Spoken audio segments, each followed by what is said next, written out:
Refus d'obtempérer? Qui n'en fait pas? Dites-moi, qui n'en fait pas dans la vie? Qui conduit pas sans permis? Qui ne fait pas de refus d'obtempérer? Qui ne conduit pas son permis? Tout le monde le fait. Petite vidéo aujourd'hui, alors je vais réagir littéralement à ce qui se passe en ce moment. Yohan, Mila, Vincent Lapierre qui se sont fait agresser à la marche des fiertés. C'est quand même intéressant de voir des LGBTQ aussi virulents. Juste après, on va aller dans la manifestation de Naël qui est en train de se dérouler en ce moment. Et bien sûr, comme d'habitude, je vais donner mon point de vue sur la situation. À tout de suite.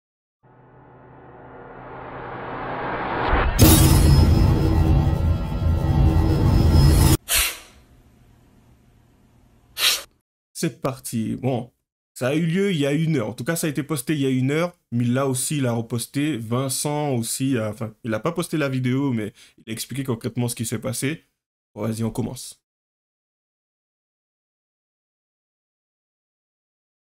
Ah, désolé, j'ai oublié de mettre le son.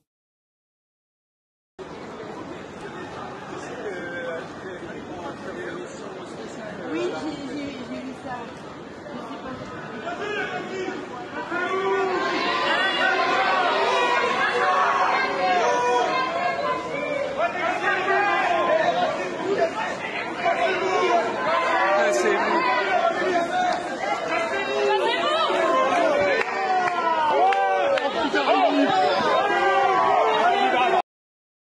Vous savez, j'ai vraiment cette impression que ce sont qu'on a bon, je peux pas dire le terme, il est là le problème, des esclaves qui arrivent et tout, enfin, et on a une bande de, bon, je dirais blancs, du coup, les blancs de l'époque et tous les maîtres qui viennent, qui cherchent d'une certaine manière à se défendre et tout contre l'envahisseur, et je me dis, mais waouh, c'est quand même assez chaud, puisque ce sont des personnes françaises qui ont littéralement le droit justement de manifester. Bon, je crois qu'il y a une trêve politique en ce moment, mais pourquoi autant de véhémence, autant de violence, autant d'agressivité? C'est juste triste en fait. Continue.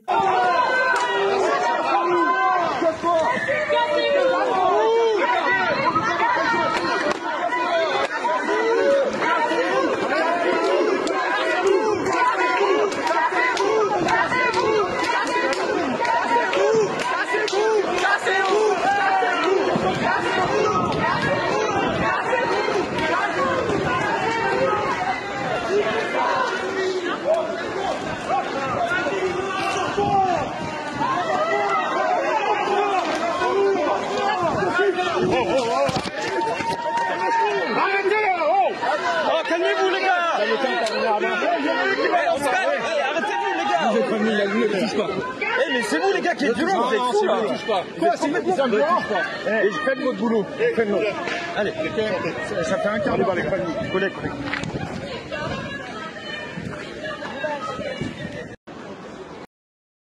C'est qui le fasciste dans l'histoire? Qui sont les fascistes dans l'histoire, franchement? Et là, la question se pose. En fin de compte, tu peux pas empêcher quelqu'un de venir dans une manifestation. La manifestation, d'accord, tu manifestes, mais j'ai envie de te dire, la rue n'est pas à toi.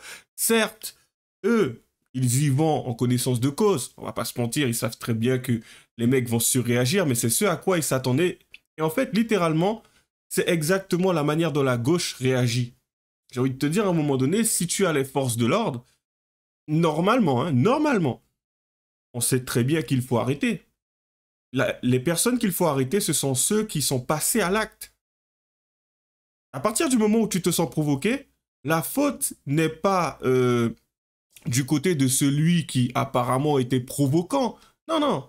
La faute est de celui qui a été touché par la provocation. Tu es trop fragile. Tu ne sais même pas ce que tu fous dans cette société. Qu'est-ce que tu fais là? C'est le type de personne qu'il faut carrément mettre à l'écart de la société. Qu'est-ce que tu fais là? C'est délirant en fait. On continue.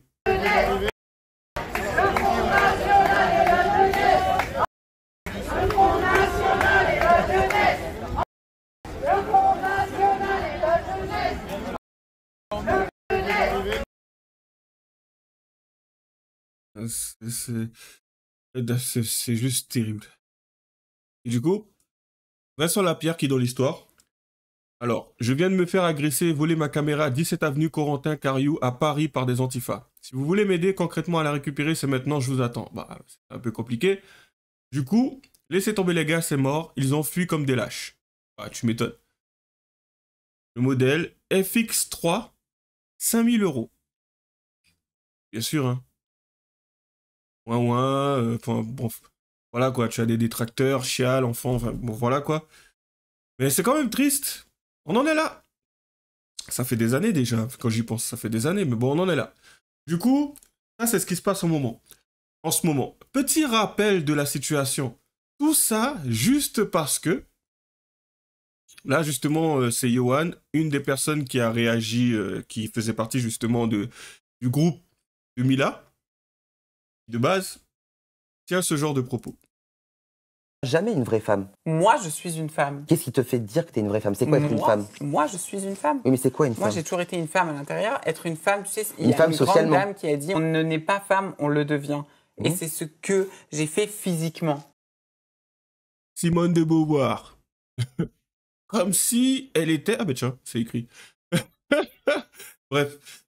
Comme si, en soi, cette femme n'était pas associée à quelqu'un d'illuminé. Enfin, beaucoup la considèrent comme une grande femme, mais tu la considères comme une grande femme tout simplement parce qu'elle va dans ton sens. À partir du moment où quelqu'un ne va plus dans ton sens, si elle était là encore aujourd'hui et qu'elle était capable de revenir sur ses propos, je dirais qu'elle aurait été considérée comme la pire des femmes qui soit. Je crois que c'est exactement ce qui s'est passé avec celles qui ont fait le livre sur France Mania. C'est Marguerite. Je me rappelle plus de son nom de famille, désolé. Avant, elle était très appréciée. Une espèce de féminisme radical. Depuis, elle a changé. Et c'est devenu la pire des femmes qui soit. Quand même assez intéressant, mais enfin. Je suis devenue une femme physiquement, mais intérieurement, j'ai toujours été une femme. Et aujourd'hui, je suis une femme. Aux yeux de la loi, je suis une femme. Mais est-ce que tu peux Mon numéro de procréer? sécu, c'est numéro 2. Sur ma carte d'identité, c'est écrit Madame Camille. Enfin, je suis une femme. Aux yeux...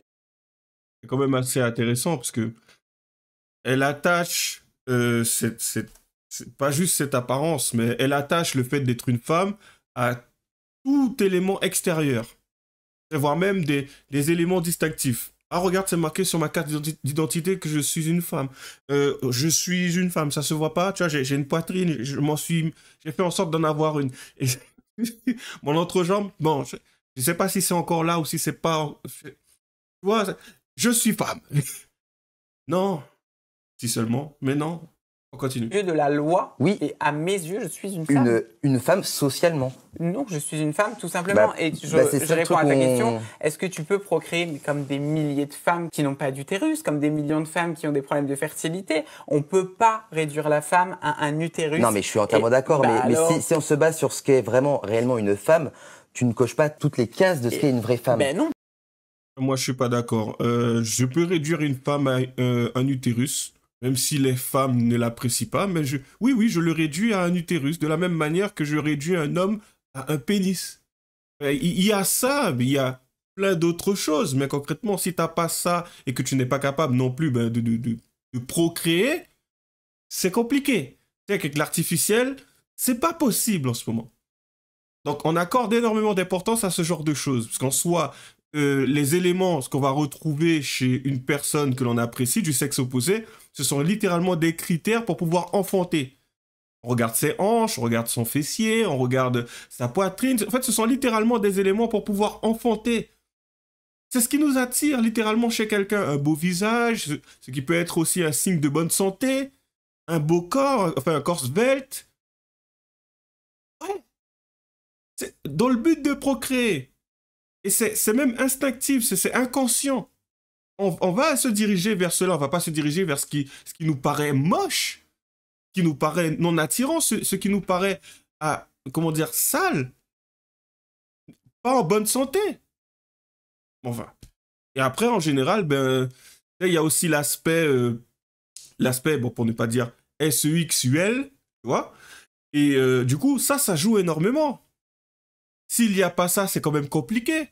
Les femmes qui discuteraient mes propos concrètement, ça serait compliqué. Parce que sans ça, comment vous feriez en fait? Ah, mais il n'y a pas que ça. Mais il y a ça. Vous pouvez pas l'enlever. Il y a ça. Même s'il n'y a pas que, il y a ça. Et c'est quand même assez important. Même pour l'homme avec qui elle serait, c'est important. Après, certains veulent faire comme si de rien n'était, comme si ce n'était pas... ouais, vas-y, ce n'est pas grand-chose. Ah bon? Ok. Ben, dans ce cas-là, moi, je suis d'accord. Personnellement, ça ne me dérangera pas si tu cherches, ou plutôt, tu cherches à éviter la procréation. Puisque une deuxième personne comme toi, vaut mieux éviter. Certains me trouveront méchant.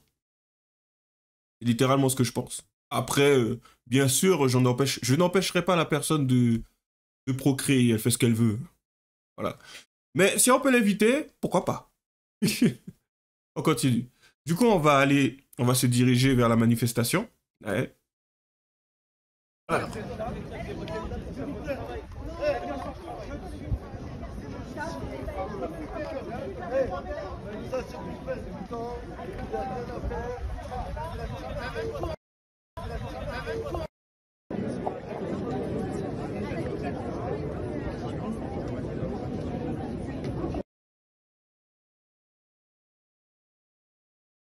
D'accord. Alors, donnez-moi 2 minutes.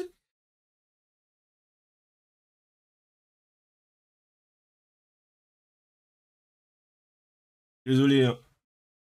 Pas en vidéo, je sais, mais bon. J'aurais pu le couper. Ah, il n'y a plus. Du coup, on en était où? Mathilde Panot, Rima Hassan, candidate du nouveau Front populaire, présente à la marche pour Naël à Nanterre des tensions entre des jeunes et les journalistes. S'il est encore là au bout, on le démarre, on le dégage, frère. Filme pas, fils de... Voilà. Donc, wow. Et ce qui est marqué, c'est quoi? Crédit coopératif? Ah non, ça n'a rien à voir. Mais on voit que ça commence bien. Franchement, ça commence bien. Du coup, on continue. Plusieurs centaines de personnes participent à une marche silencieuse en hommage à Naël, 1 an après sa mort. Ouf. Ça va trop vite, ça va trop vite, ça va vite. Ça va vite. Doucement, doucement. Ça va vite, doucement, recule, reviens.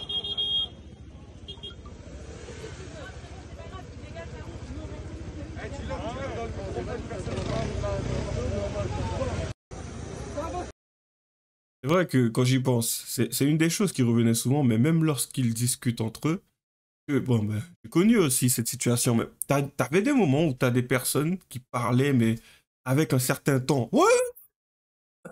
Et par moments, il m'arrivait de poser la question, mais pourquoi tu parles comme ça? Juste, comme si on t'avait fait un truc. T'es pas bien, ta mère te manque, t'as besoin de, je sais pas moi, tu veux un calmant. C'est juste... À un moment, en fait, ils auront toujours une explication à donner de par l'attitude qu'ils sont. Et en fait, ce qu'ils attendent des autres, c'est que les autres l'acceptent. Et ouais, je suis comme ça, faut faire avec. Non. Non, pas nécessairement. Donc, et c'est ce que ça renvoie, forcément, cet aspect un peu cas social. Et elle est là, la problématique. Mais bon, plus intéressant, je crois que c'est le discours de la maman de Naël. Refus d'obtempérer. Qui n'en fait pas? Qui ne conduit pas son permis? Tout le monde. Ah bon? D'accord. Allez, c'est parti. Refus d'obtempérer? Qui n'en fait pas? Dites-moi, qui n'en fait pas dans la vie? Alors, je vais répondre à cette question. Je n'en ai jamais fait. Ce n'est pas prévu. Concrètement, pourquoi j'en ferais un? Pourquoi je ferais un refus d'obtempérer? C'est plus intéressant de s'intéresser à la raison. Pourquoi j'en viendrais à cette extrémité-là? Je ne cherche pas à aller à l'encontre des forces de l'ordre. Je ne cherche pas non plus à m'acoquiner avec des personnes qui oseraient faire des choses qui iront à l'encontre, je dirais, de la moralité, voire même à l'encontre des lois. Donc, pourquoi je ferais ça, en fait, quand on n'est pas à l'abri, mais pourquoi j'aurais fait ça? Même à l'époque, lorsque j'étais jeune, je voyais pas l'intérêt de faire ça. Refus d'obtempérer alors que tu t'es fait attraper. En fait, t'as joué, t'as perdu. À un moment donné, il faut savoir s'arrêter. Mais t'es là, tu cours. Mais en fait, tu envenimes ton cas. Donc, c'est quoi cette question à 2 balles qui n'a ni queue ni tête? Qui n'en fait pas? Comme si c'était légitime, comme si c'était tout à fait normal de passer par cette étape dans la vie. Oui, au moins une fois dans ta vie, ah ben, j'ai eu un refus d'obtempérer. Ouais. Et si t'as pas connu ça, ben, t'es pas avec nous. Ouais, t'es pas avec nous, tu connais pas. Il faut avoir fait ça au moins une fois pour pouvoir comprendre. Donc, faut forcément faire une bêtise, une débilité profonde, sans fond, sans intérêt, pour pouvoir... Après, là, je spécule, là, je suis allé très loin.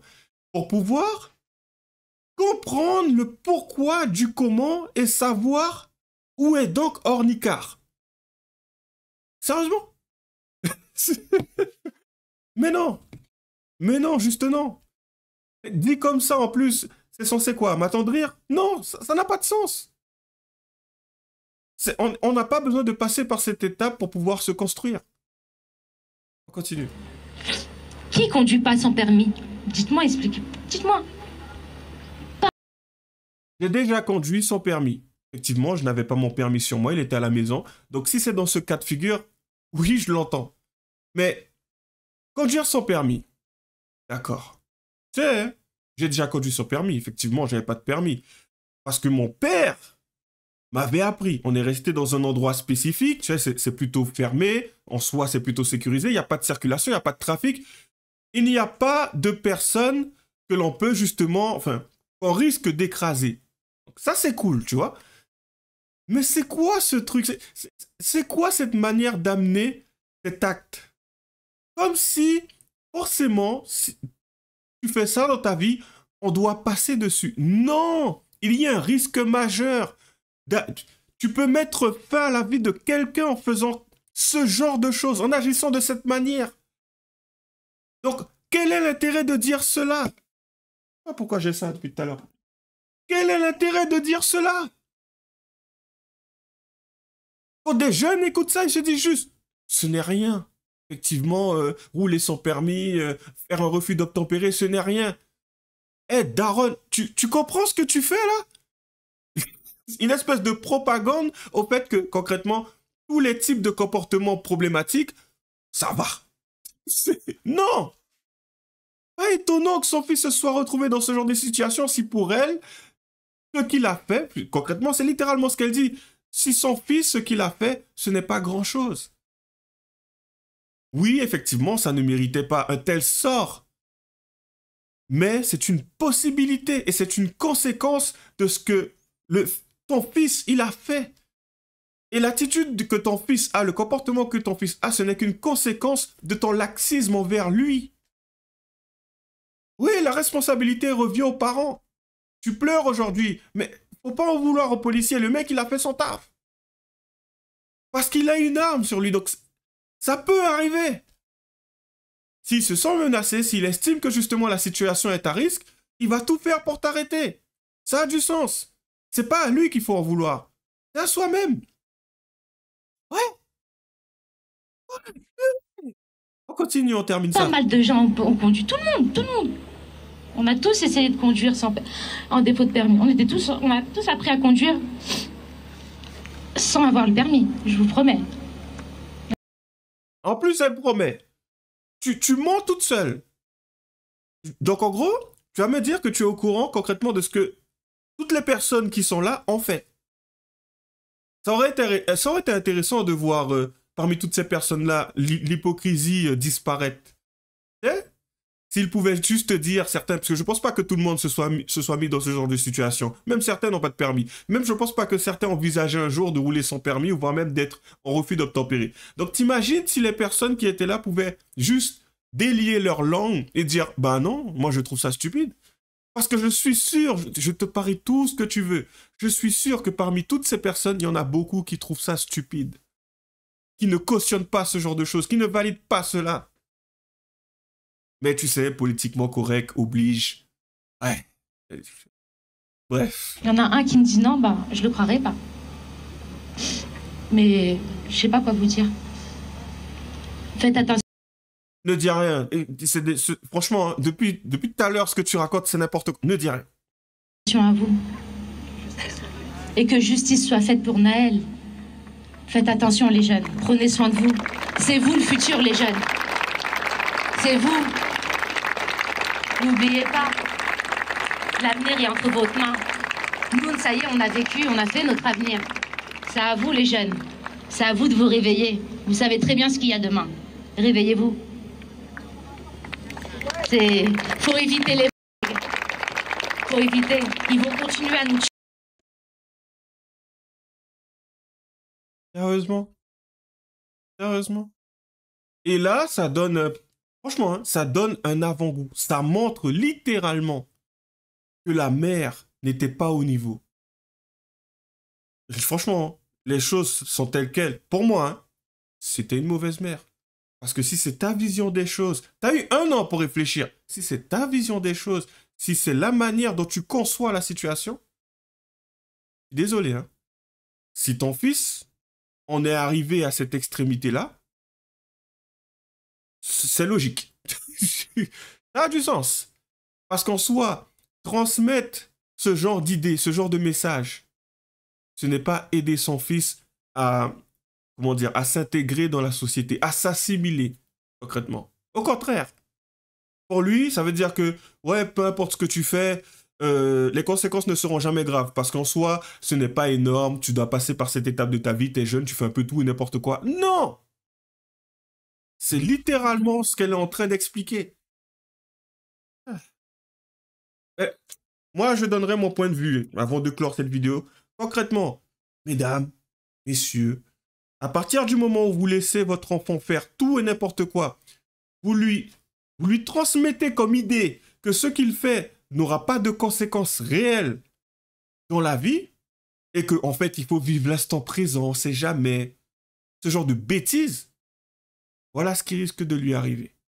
Et là, on a un coupable. Là, on a le policier. Mais concrètement, le mec, il aurait pu rouler, passer un ravin, tomber, et t'aurais dit quoi après? Ah, c'est la faute du ravin.